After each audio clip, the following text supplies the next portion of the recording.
To answer your question right away, CCPs are very safe entities. They margin daily, they collect initial margin, they have default funds if margin is not enough, and they're usually very highly regulated. However, with clearing mandates and regulation coming with clearing mandates, CCPs themselves have become systemically important entities whose failure would cause stress to the economy or to the market. So that means that you need recovery and resolution. Regulators were talking or kind of working on recovery and resolution together with the industry for some years now. So we had initial papers in 2014, both from IOSCO and FSB.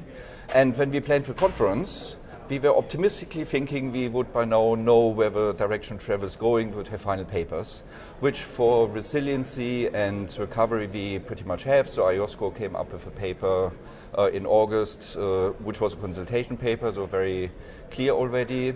We liked the resiliency bit. There's some more open questions to recovery. On the other hand, for resolution, FSB produced a discussion note, which highlights that there's not really consensus emerging yet. And that was mirrored by the industry response, where we struggled to get common positions on some of the key topics and more or less highlighted the difference in opinion.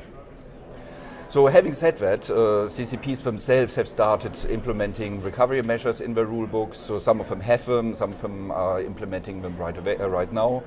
And we also need to be aware that we're talking about super extreme events very far out in the tail.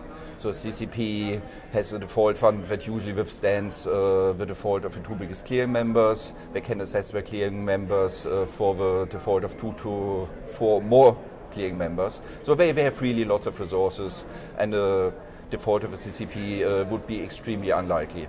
But that's obviously not to say that you shouldn't work on recovery and resolution. So as usual, you should hope for the best but plan for the worst. So work is ongoing. Hopefully we get there in a year or two.